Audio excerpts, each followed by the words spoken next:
میری سمجھ میں یہ نہیں آ رہا کہ تم اس شخص تک پہنچے کیسے اور کب سے چل رہا ہے یہ معاملہ۔ عاطف کو مخاطب کیے بغیر وہ بڑبڑائیں، امی۔ عاطف ماں کے قدموں میں بیٹھ گیا۔ امی مجھے معاف کر دیں، میری وجہ سے آپ کا دل دکھا، مگر یقین کریں میں نے جان بوجھ کر ایسا نہیں کیا۔ میری نیت آپ کو دھوکہ دینے کی اور ہرٹ کرنے کی نہیں تھی۔ مجھے کسی نے ان کے بارے میں بتایا تھا کہ ان کی حالت بہت خراب ہے۔ میں نے انہیں دیکھا تو مجھے لگا کہ انہیں میری مدد اور تعاون کی ضرورت ہے۔ میں بس ان کی مدد کرنے کی کوشش کر رہا تھا۔ اٹکتے اٹکتے عاطف نے اپنی صفائی پیش کرنے کی کوشش کی۔ تمہیں کس نے بتایا اس کے بارے میں؟ ماں کا انتہائی سرد لہجہ اسے مزید خائف کر گیا۔ ایسے ہی کوئی تھا، آپ نہیں جانتی۔ عاطف ان کی طرف دیکھے بغیر بول رہا تھا۔ عاطف ادھر دیکھو میری طرف، اور شروع سے آخر تک ایک ایک بات، ایک ایک سچ مجھے بتاؤ۔ امی چھوڑیں، جانے دیں، کیا کریں گی سب کچھ سن کر؟ عاطف آہستہ سے بولا، مگر وہ اس کی ایک نہیں سن رہی تھی۔ جب تک نہیں بتاؤ گے میں یوں ہی بھوکی پیاسی بیٹھی رہوں گی۔ امی، عاطف نے دہل کر ماں کو دیکھا۔ وہ اچھی طرح جانتا تھا کہ اس کی ماں اپنے فیصلوں میں کتنی اٹل ہے اور اپنے معاملات میں کتنی ہٹ درم ہے۔ اب عاطف کے پاس کوئی چارہ نہ تھا کہ وہ ماں کو سب کچھ سچ سچ بتا دے، اور اس نے بتا دیا۔ عاطف چہرے پر شرمندگی سجائے دھیرے دھیرے اٹک اٹک کر بول رہا تھا۔ وہ سن رہی تھی اور ان کے چہرے پر ایک رنگ آ رہا تھا اور ایک جا رہا تھا۔ عاطف خاموش ہوا تو ایک ٹک اس کا چہرہ دیکھ رہی تھی۔ تم میرے ہی بیٹے ہو نا میرے عاطف؟ کچھ دیر بعد جب وہ بولی تو ان کی آواز زخم خوردہ تھی۔ امی پلیز۔ عاطف تو تڑپ ہی گیا ان کی بات سن کر۔ مجھے اندازہ نہیں تھا کہ آپ اس بات سے اتنا دکھی ہوں گی۔ آپ مجھے معاف کر دیں پلیز۔ ماں کے پیر پکڑے وہ معافیاں مانگ رہا تھا۔ تمہیں میرے دکھ کا اندازہ نہیں تھا؟ امی بڑبڑائیں، کیا تم وہ سب بھول گئے جو بچپن سے لے کر آج تک تمہیں بتاتی چلی آئی ہوں؟ میں نے سب کچھ بتایا تھا تمہیں، اس بے غیرت انسان کے سارے کرتوت، اس کی ذلیل بہن کی ساری حرکتیں۔ اس نے دوسری عورت کو مجھ پر ترجیح دی، کسی اور کے لیے مجھے چھوڑ دیا، دوسرے کی اولاد کو گلے لگا کر اپنی سگی اولاد کو چھوڑ دیا۔ ایسے جانور سے تمہیں نفرت کیوں نہیں ہوئی میری طرح؟ عفت کی آنکھیں سرخ ہو رہی تھی اور لہجے میں شعلوں کی آنچ تھی۔ صرف اور صرف نفرت کے قابل ہے وہ شخص، صرف نفرت کے۔ تم نے کیسے اسے گلے لگا لیا؟ وہ پھٹ پڑی تھیں۔ عاطف سر جھکائے ماں کے پیروں کو تھامے بیٹھا تھا۔ وہ زور زور سے رو رہی تھیں، چیخ چیخ کر رو رہی تھی۔ ایک ہذیانی کیفیت ان پر طاری تھی۔ عاطف ان کی حالت دیکھ کر ڈر سا گیا۔ اس کی سمجھ میں نہیں آ رہا تھا کہ کیا کرے۔ دوڑ کر ایک گلاس پانی لے آیا۔ پانی پی لیں، بے چارگی سے کہتے ہوئے اس نے گلاس ماں کے آگے کیا۔ ہٹاؤ اسے۔ انہوں نے زور سے ہاتھ مار کر گلاس دور پھینک دیا۔ چھوڑ دو مجھے، مرنے دو مجھے اکیلے۔ تم جاؤ اس مردود کے پاس، اس کی خدمتیں کرو، اس سے ہمدردی کرو۔ وہ اب بھی بری طرح رو رہی تھی۔ امی آپ مجھے مار لیں مگر ایسے مت کریں پلیز۔ میں آپ سے جتنی محبت کرتا ہوں دنیا میں کسی سے نہیں کرتا۔ آپ بھی اچھی طرح جانتی ہیں اس حقیقت کو۔ عاطف ان کے سامنے ہاتھ جوڑے ہوئے تھا۔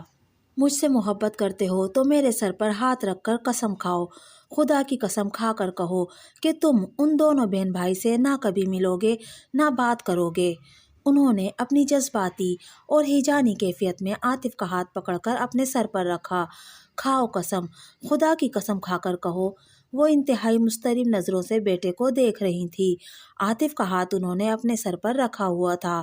عاطف نے ایک نظر انہیں دیکھا اور آنکھیں بند کر لیں، جس میں پانی جمع ہونے لگا تھا۔ آنکھیں بند کیے اس نے وہ سب دہرا دیا جو ماں کی خواہش تھی۔ آج کی رات بڑی عجیب تھی، اتنی سیاہ، اتنی ہی خاموش، اور ستم بالائے ستم گزرنے کا نام ہی نہیں لے رہی تھی۔ کیا ضروری تھا یہ سب ہونا جو ہوا؟ انسانوں کی غلطیاں کبھی انہی تک محدود نہیں رہتی، نسل در نسل چلتی ہیں، نسلوں کو بھگتنی پڑتی ہیں۔ پہلی نسل کا کیا، اگلی نسل بھگت رہی تھی۔ باپ کا بھگتان بیٹا بھر رہا تھا۔ دل میں تمام غموں کو سمیٹے وہ چپ چاپ لیٹا ہوا تھا۔ اسے اپنی ماں سے محبت تھی، شدید محبت، مگر نہ جانے کیوں ان کے لاکھ چاہنے پر بھی، باپ کی ہزار زیادتیاں گنوانے پر بھی اسے اپنے باپ سے نفرت نہیں ہو سکی تھی۔ کبھی لڑکپن میں جب ماں سے ان کی داستان حیات سنتا تو سوچتا تھا جذباتی ہو کر کہ باپ سے جب بھی ملاقات ہوگی تو ان کا گریبان پکڑ کر ان زیادتیوں اور مظالم کا حساب لے گا جو اس کی ماں پر ہوئے، مگر جب وہ ان سے ملا تو پتہ نہیں وہ کیسے بھول گیا کہ اسے اپنے باپ سے نفرت کرنی ہے، ماں کے ساتھ ہوئے ظلم کا حساب لینا ہے۔ وہ بھول گیا، فراموش کر دیا اس نے۔ اسے بس اتنا یاد تھا کہ وہ ایک بیٹا ہے اور پلنگ پر پڑا یہ لاچار اور بے بس بوڑھا اس کا باپ۔ رگوں میں دوڑتے لہو کا اثر تھا یا اس شخص سے بندھے رشتے کی کرامت تھی کہ وہ صرف اور صرف ہمدردی کر سکا اس شخص سے، نفرت نہیں، مہربان ہو سکا اس پر، بے اتنائی نہیں برت سکا۔ اب لیٹا لیٹا یہ سوچ رہا تھا کہ یہ بات امی کو کیسے سمجھائے کہ وہ کس وجہ سے مجبور ہوا باپ کے ساتھ ہمدردی کرنے پر، کیوں مجبور ہوا ان کا خیال رکھنے پر۔ شاید اپنی مہربان فطرت اور عادت کی وجہ سے یا خون کی کشش کی وجہ سے۔ عاطف خود بھی سمجھ نہیں پا رہا تھا ماں کو کیا سمجھاتا۔ نیند آنکھوں سے کوسوں دور تھی، خیالات کے بھنور میں دل و دماغ سمیت پورا وجود ہی چکرایا ہوا تھا، پھر بھی آنکھیں بند کر کے سونے کی ناکام کوشش کر رہا تھا کہ موبائل بجنے لگا۔ جب سے اس کی منگنی ہوئی تھی روزانہ موبائل بجنا معمول بن گیا تھا۔ دیر سویر ثانیہ کی کال روز آتی تھی۔ ہیلو، کیا حال ہے آپ کا؟ عاطف کی ہیلو کے جواب میں ثانیہ شروع ہو گئی۔ وہ امی کیسی ہیں؟ چیک اپ ہو گیا ان کا؟ کیا رہا؟ اس کے سوال پر سوال جاری تھے۔ دن میں روزانہ اپنی ہونے والی ساس سے باتیں کرتی تھی جنہیں ابھی سے ہی امی کہنا شروع کر دیا تھا۔ رات میں سونے سے پہلے بیٹے کا دماغ چاٹتی تھی۔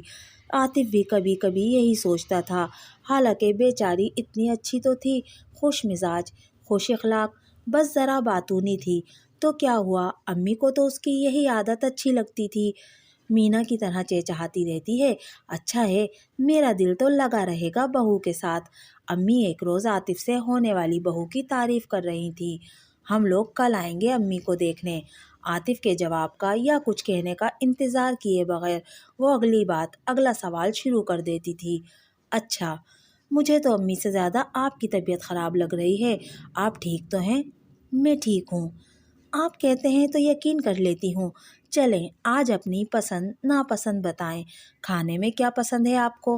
عاطف کا انٹرویو شروع ہوا۔ ہر وہ شے جو اچھی پکی ہوئی ہو، مثلاً کریلے، بھنڈی، تورئی، کدو، لوکی، دالیں اچھی پکی ہوں تو کھا لیتے ہیں آپ؟ وہ مذاق نہیں کر رہی تھی، سچ مچ حیران ہو رہی تھی۔ بالکل کھا لیتا ہوں، میری امی یہ سب چیزیں گوشت کے ساتھ پکاتی ہیں، میں کھا لیتا ہوں، مگر مجھے تو یہ سب نہ پکانا آتا ہے نہ میں کھاتی ہوں۔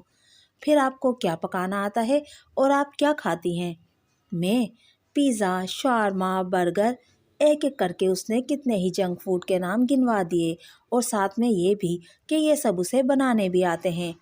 آپ ایسا کیجیے گا، کبھی اپنی پسند کا پکا لیجیے گا، کبھی میری مرضی کا۔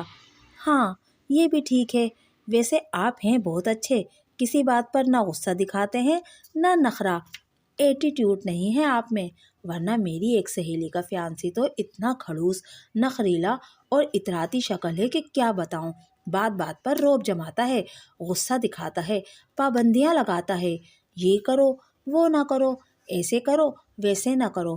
بیچاری ہما کی جان مصیبت میں آ گئی ہے، وہ اپنی سہیلی کا دکھڑا رو رہی تھی۔ کیا پتا میں بھی ایسا ہی نکلوں، تھوڑی دیر کی بات چیت سے کسی کے بارے میں کیا پتا چلتا ہے۔ جی نہیں، مجھے پتا ہے آپ ایسے نہیں ہیں، ویسے بھی سب لوگ آپ کی اتنی تعریفیں کرتے ہیں۔ اچھا، عاطف کے لبوں پر ایک ہلکی سی مسکراہٹ آ گئی۔ اب سونے کی اجازت ہے؟ اوہ بالکل، خدا حافظ۔ اگلے روز ثانیہ کے گھر والے امی کی عیادت کرنے آئے۔ امی، ابو، بہن اور بھائی، ساتھ میں بہت سے لوازمات بھی لائے تھے، پھل، جوس اور دودھ کے پیکٹ، شہد کی بوتل۔ یہ سب تکلف کرنے کی کیا ضرورت تھی، آپ لوگ آئے بس کافی تھا۔ عفت بیگم سمدھیانے کے اعلیٰ اخلاق کی قائل بلکہ گھائل ہو گئی تھی۔ تکلف کیسا، بس آپ جلد از جلد یہ سب ختم کر دیجیے گا، ہمیں خوشی ہوگی، ویسے بھی آپ بہت کمزور اور زرد ہو رہی ہیں،